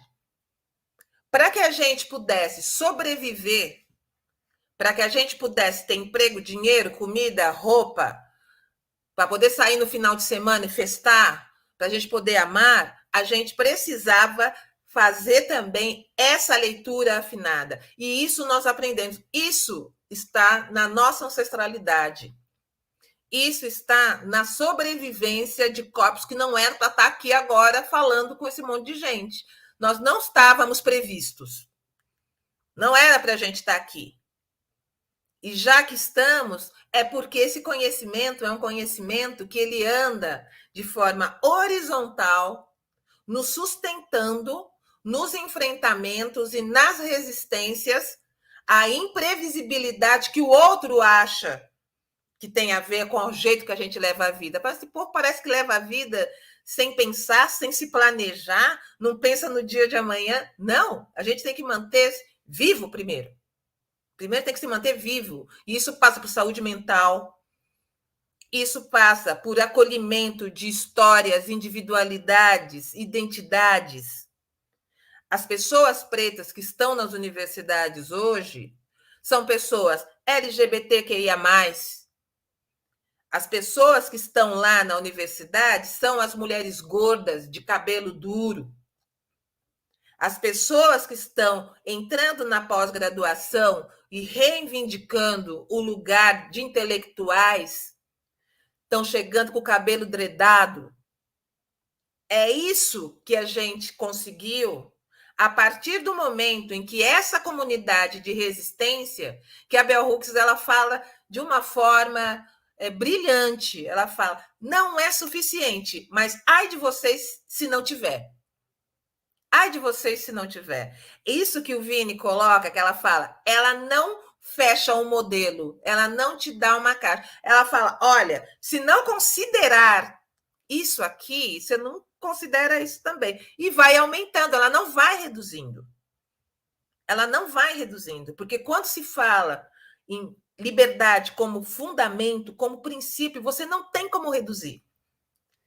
Se você chegar numa sala de aula e falar, olha, eu sou uma educadora popular e como educadora popular eu vou suscitar aqui o debate, eu vou fazer, achando que vai chegar no final da aula e você vai ter cumprido exatamente o planejamento redondo, fechado, previsível, você está ferrado. Porque é totalmente contrário, a gente vai ampliando as questões. E ampliando as questões, a gente desenvolve o que a Bell Hooks trata com o maior fundamento da educação que eu quero que vale a pena, sabe? Pensamento crítico. É somente a partir da criticidade que você consegue fazer essa leitura que a ancestralidade nos ensinou, que você olha o funcionamento da branquitude e você sabe como sobreviver impondo hoje, mais do que nunca, impondo fundamentos novos, princípios que diferem dos princípios da supremacia, do capitalismo e das possibilidades de você estabelecer relações que são baseadas na hierarquia. Se você está dizendo que você não vai aceitar essa hierarquia, que você não está interessado em ficar em cima e você também nunca esteve embaixo, se não faz sentido para você a hierarquização da sua cultura, dos seus saberes e da sua forma de estar no mundo, você vai ter que fundar um outro jeito de se relacionar. Esse jeito é que é complicado para a branquitude tentar resolver, porque quando você pega por que tem sido tão questionado o feminismo, gente? Então era assim, então olha, se a opressão a questão, e as mulheres pretas, elas estão dizendo que essas opressões e as resistências às opressões nos atravessam de formas específicas, Porque para você lidar com racismo, com sexismo, tudo ao mesmo tempo agora, você tem que ter uma outra caixinha de referências. Você também está dizendo que esse conhecimento novo talvez precise de um outro nome. E é aí que a coisa complica. E se o nosso letramento de resistência começar a fundar novas epistemologias que não são decifráveis a partir da caixinha da branquitude? É disso que se trata. A gente não está só dizendo que isso não serve para nós, a gente está dizendo que tem uma outra coisa que não serve para você também. E aí é que nos aprender é muito mais difícil do que nós aprendermos séculos de supremacismo. Para nós, isso já foi decifrado lá atrás. Joga búzio que a gente sabe. A gente não aprendeu só nas universidades, a gente aprendeu escutando. A gente aprendeu jogando búzio. A gente aprendeu na roda. A Zoilda Trindade falava, nos valores civilizatórios afro-brasileiros, eles servem para isso. É para isso, para decifrar e para fundar novas possibilidades de explicação do mundo. E é isso que a gente está fazendo, e é disso que a Bell Hooks fala. A gente não pode se contentar com esse conjunto, com essa biblioteca do outro. As nossas bibliotecas, elas são mais intensas, elas passam pela oralidade, elas passam pela nossa corporeidade, elas passam pelas relações e pela circularidade. A circularidade de informação, que não leva em consideração nem o tempo, nem o espaço, mas as experiências. É isso. É só tudo isso. Eu tô aqui sem palavras, arrepiada e emocionada.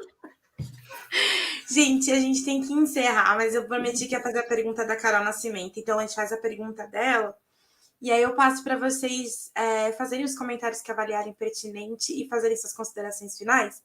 Senão o povo também não vai mais aguentar a gente, né? A Carol Nascimento, ela trouxe aqui. Comecei a ler Bell Hooks recentemente e, como estudante de licenciatura, pergunto como discutir e criar uma escola que acolhe todos os sujeitos, enquanto muitas vezes, dentro da universidade, se finge uma construção de educadores inclusores, acho, né, mas que na prática só repetem comportamentos dominadores. Acho que eu deixo a pergunta da Carol para ouvir vocês e também as considerações finais. Só queria deixar uma mensagem para todo mundo que comentou, agradecer muito a presença de vocês, dizer que no sábado a gente tem um debate muito legal que vai trazer um pouco a discussão para o reconhecimento facial, o debate sobre tecnologia e pensar aí as prioridades antirracistas sobre tecnologia. A gente está lançando uma pesquisa nesse campo também, com a autora aí, Tarcísio Silva, com a galera da Rede Negra Tecnologia e Sociedade. Tem muito mais coisa massa para vir aí.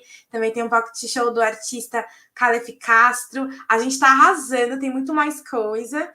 E sempre dizendo para vocês que tudo fica sempre gravado nas nossas redes, então se não dá para pegar ali ao vivo, assistam depois, deixem seu view, é importante a gente fortalecer a produção desse tipo de conteúdo, né?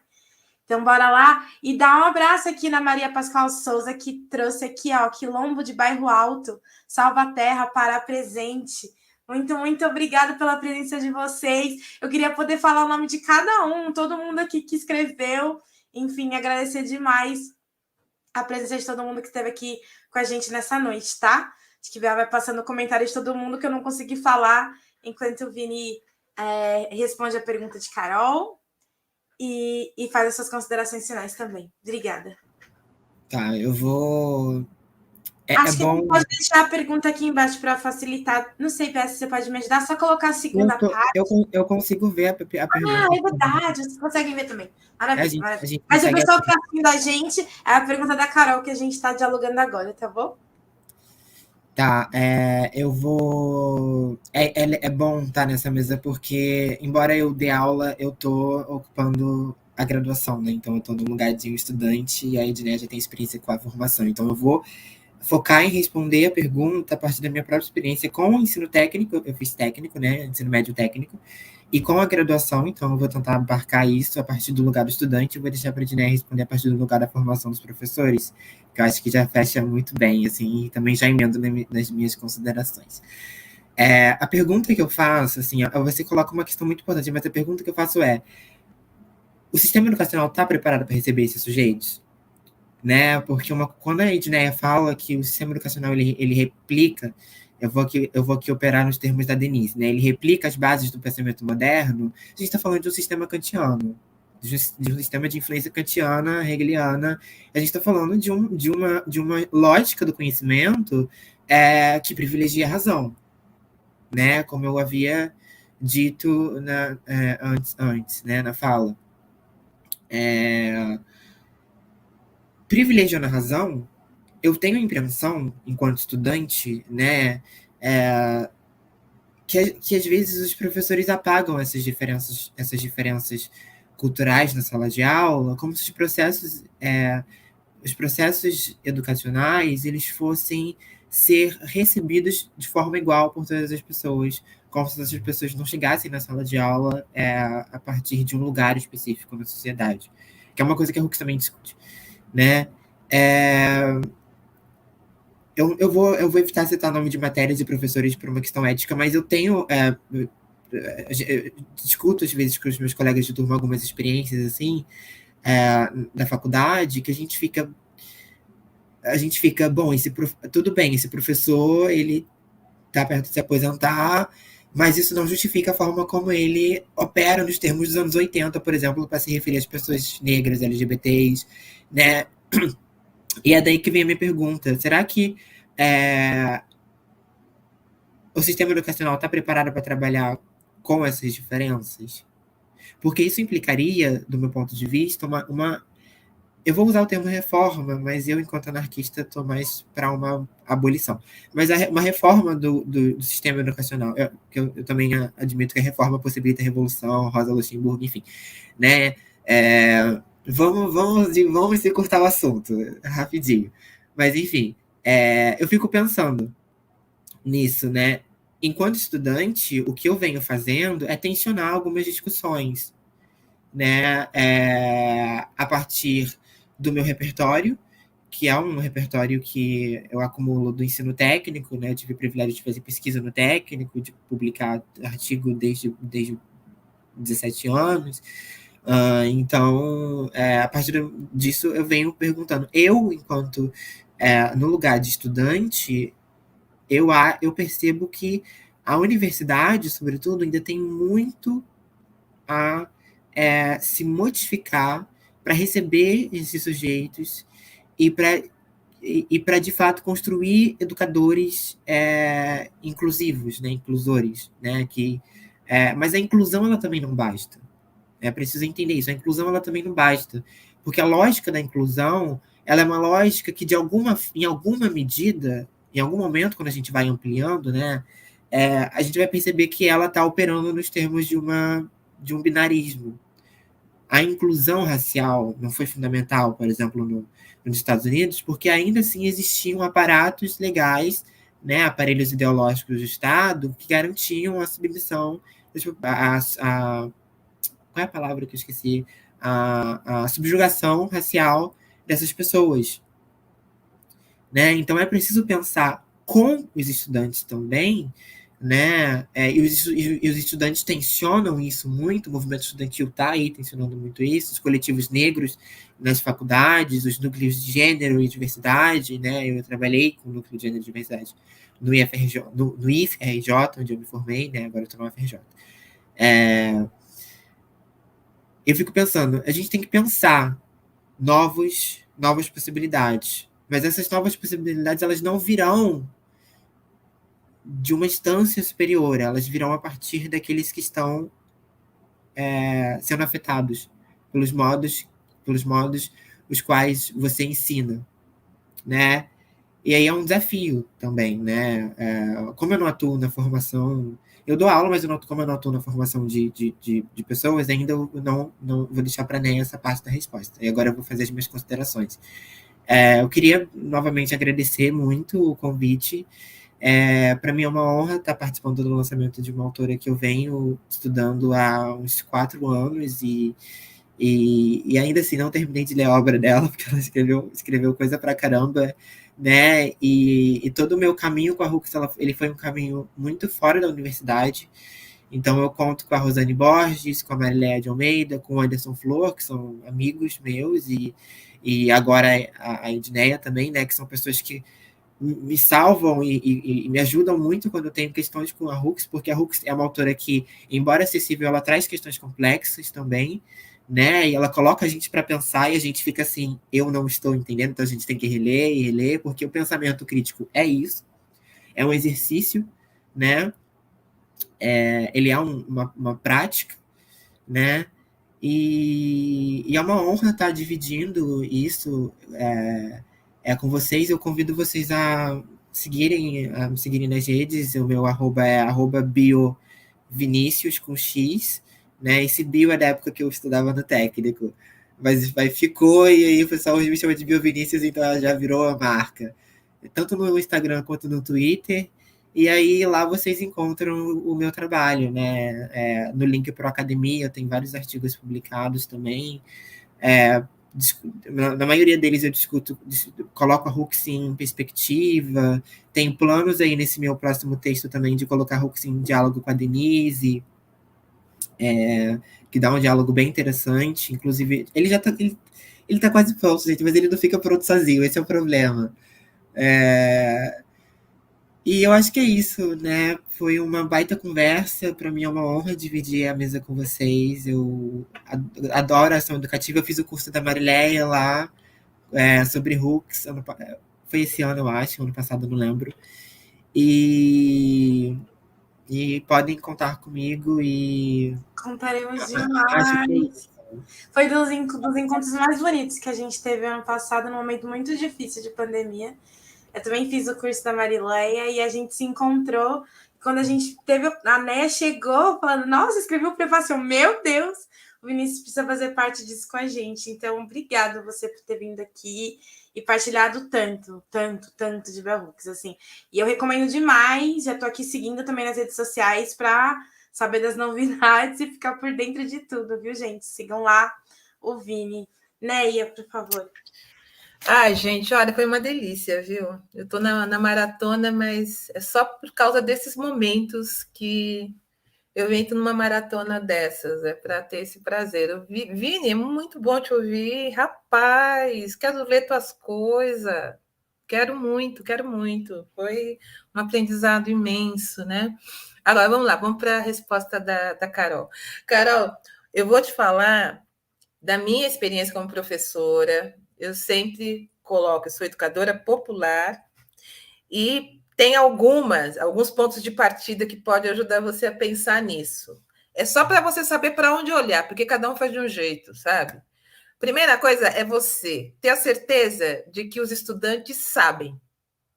E eles sabem uma coisa que você não sabe. Qual que é o jogo da aula? É você fazer emergir os conhecimentos que o outro tem. É para isso que servem os tais instrumentos metodológicos. É para emergir o conhecimento do outro. Porque se emergem os conhecimentos, e aí você vai ter que fazer um trabalho difícil, viu? Você tem que estudar a pessoa, a palavra, construir as possibilidades de troca. Aquele momento em que o outro começa a falar o que ele sabe, a forma como ele vê o mundo, a forma como ele toca a correria dele, é quando você consegue fazer as articulações entre os saberes que estão ali na sala, disponíveis para jogo, para troca, com conhecimentos que a sociedade acumulou. E aí não dá para você ficar preso só numa referência, porque como você tem uma biblioteca, um acervo enorme na frente de diversidades, você precisa fazer o trabalho de pesquisa, você precisa trazer outros elementos para quê? Para que as pessoas continuem aprendendo. Então, a primeira coisa é você saber que não existe ponto de partida zero. As pessoas sabem. As pessoas, todos têm conhecimento. Então, você precisa fazer isso. E aí entra territórios. os mapeamentos de territórios que estão representados aí, de onde essas pessoas vêm, de onde que elas vão, o que elas comem, o que elas gostam, o que elas pensam da vida. Esses instrumentos que você faz é o que produz o que a gente chama de aprendizagem significativa. Mas uma aprendizagem que é significativa, ela não pode ser igual para todo mundo. E aí você coloca um outro problema para esse professor que está fazendo essa educação comprometida, essa educação de formação de pensamento crítico. Como é que você avalia? Como é que você faz a avaliação? Você sempre tem que avaliar a partir do quanto o que você propôs permitiu que esse estudante continuasse aprendendo. Você não vai saber, ele sabia isso, agora ele sabe mais isso. Não é assim que faz. O que a gente pensa é, o que eu fiz, o que eu estimulei, levou para onde esse grupo? É essa a possibilidade que a gente tem de romper com a dominação dentro da sala de aula. Agora, para fazer isso, você precisa realmente saber e estar totalmente convicto de que tem um saber que a escola não possui e que a escola ela precisa construir a partir do seu território, a partir do contato com os alunos, para que faça sentido a função social dela. É isso. Agora, gente, obrigada. Obrigada. Foi uma delícia, foi bom demais. Eu só aprendi hoje, a gente fica com vontade de continuar trabalhando. Se não tivesse aqui no home office, a gente já estava no boteco, gente. Eu tenho certeza, tá? Então, obrigada, foi maravilhoso. A gente está pronto. Próxima maratona, estamos aí. Obrigada, Bea, obrigada, Raquel Luanda. Obrigada a todo mundo que está aí fazendo o auxílio luxuoso para que a gente consiga ter essas conversas gostosas. Obrigada, Júlia. Obrigada, Vinícius. Muito obrigada. Aprendi demais hoje. Obrigada a você, Edneia. Obrigada, Vinícius, também. Acho que eu passo minhas palavras da Edneia. Foi um encontro muito potente. Tipo, eu que estou lendo, começando a ler Hooks para a minha pesquisa, né? Qualificação está chegando. Eu vou voltar nesse vídeo aqui, pode crer. E eu vou encher o saco de vocês no inbox. Enfim, queria agradecer muito também, dizer que o Novembro Negro da Ação Educativa é uma iniciativa da nossa instituição, reforçando esse debate que a gente vem fazendo, de que o nosso compromisso com o enfrentamento ao racismo, ele perdura durante todo o ano, e a gente vê nesse momento um momento também importante da gente fazer parte desses processos, né? Porque é sempre importante pautar a necessidade da construção do mundo sem racismo. Ainda que a gente não saiba exatamente como isso vai ser, a gente sabe que esse é o nosso horizonte. Então, agradecer muito, muito, muito. Continuem seguindo a gente nas nossas redes sociais. A gente tem mais roda de conversa que vai vir por aí. E a gente quer contar com vocês nesses processos. Auxiliem a gente. Curte aqui o vídeo, compartilhe, se inscreva nos nossos canais. Enfim, espalhe essa mensagem para outras pessoas, porque a gente está produzindo conhecimento nessas rodas junto com vocês. Então, a participação de todo mundo é mega importante, é fundamental, e é o que dá sentido, né, a gente promover esses encontros. Então, um abraço em todo mundo e até a próxima. Tchau, tchau, gente. Obrigada.